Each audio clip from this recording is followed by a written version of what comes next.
შეიძლება ესე იგი ერთი პატარა თითქოს ერთი შეხედვით არაფრის მომცემი შემთხვევა ან ერთი უბრალო ნივთი ან ერთი უბრალო ცხოველი აღმოჩნდეს ძალიან დიდი ბოროტების შემაკავებელი და ამაში რა ფილოსოფია დევს ახლა მოგიყვებით. მე გავიცანი ერთი ბირმელი ადამიანი რომელმაც მომიყვა თავისი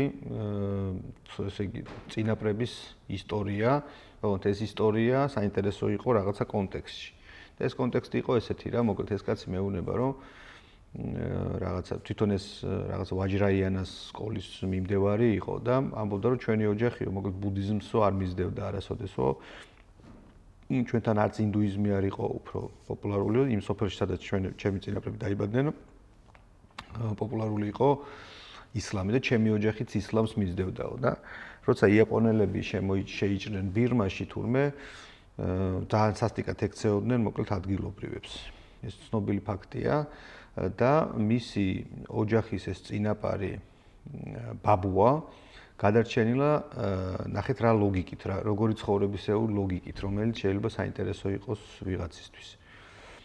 ეს კაცი ყოფილა სპილოს მწვრთნელი და ყველა მიცის რომ სპილოს მწვრთნელები სპილოსთან ერთად იზრდებიან მე ნეპალში ვიმოგზაურე ბოლოს იქ ვნახე ჩემი თვალით ეს როგორც არის რაღაც 2 წლიდან მოკლედ სპილოსთან ერთად იზრდება ადამიანი და შესისხორცებული ამ სპილოს და მათ ერთმანეთის რაღაცნაირად ესმით რა აი რაღაცა თითქოს ერთი მთლიანობა არის სპილო და მისი მწვრთნელი და როცა იაპონელები შემოვიდნენ ამ ხალხს სასტიკად რო ექცეოდნენ და რო ჟუჟავდნენ ძალიან ბევრი ბირმელი გაიქცა თავისი ადგილიდან მაგრამ ვიღაცები დარჩნენ თურმე და ერთ-ერთი მათგანი ვინც დარჩა ამ ბოროტების წინააღმდეგ და თქვა რომ მე ანუ ეს მე არ ვარ ის ვინც უნდა გაიქცეს მე ვარ ის ვინც ამ ბოროტებას უნდა დახვდეს ადგილზე რადგან ეს ჩემი სამშობლოა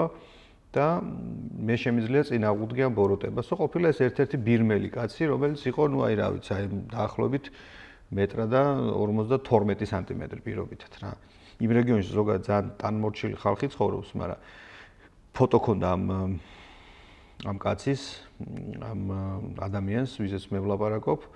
და ნუ აშკარად ძალიან ტანმორჩილი ჩია კაცი აი ეს სიტყვა უხდება ჩია ადამიანი იყო და ამ ჩია კაცმა უცბად თქვა რომ მე უნდა შევებრძოლო ამ დიდ იმპერიას და მე ჩემი რაღაცა მოვალეობა მაქვს და ხედავ ჩემს ადგილს იქ სადაც ვარ. არ დატოვა ეს თავისი ადგილი და დაელოდა იაპონელებს. რომლებიც შემოვიდნენ ამ სოფელში, საშინელებები დაატრიალეს, მაგრამ ეს კაცი და მისი ოჯახი გადარჩა და გადარჩა უცნაურად და რითი ნახეთ. იაპონელები, როდესაც ამ გზებს აკეთებდნენ, მოკლედ ამ რთულ კლიმატურ ვითარებაში უწევდათ გადაადგილება, გზების ასაშენებლად მათ სჭირდებოდათ ესეთი ძლიერი სპეციფიკური ვთქვათ სამუშაო ინსტრუმენტი და ეს ინსტრუმენტი იყო სპილო.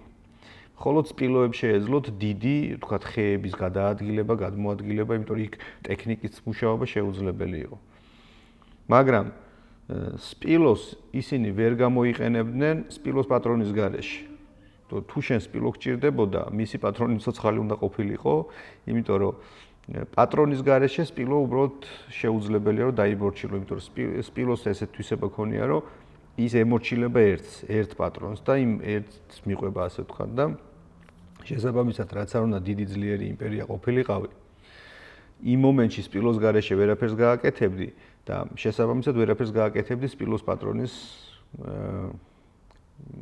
გამოუყენებლად. და ასეთი უცნაური რაღაცა მოხდა მაშინ რომ ამ ჩიაკაცმა რა თქმა უნდა შეიძლება ის იმპერია ვერ შეაჩერა ესე პირდაპირ მნიშვნელობით, მაგრამ მან თავისი ადგილი, თავისი როლი, თავისი მნიშვნელობა იპოვა იმ სიტუაციაში. ის პიროვნულად ალბათ მე ვფიქრობ, რომ არა მხოლოდ ფიზიკურად, არამედ პიროვნულადაც გადარჩა, რადგან გაძლია ყველაზე მთავარი რაც მას ჰქონდა და ეს მთავარი ალბათ მისთვის იყო შიში.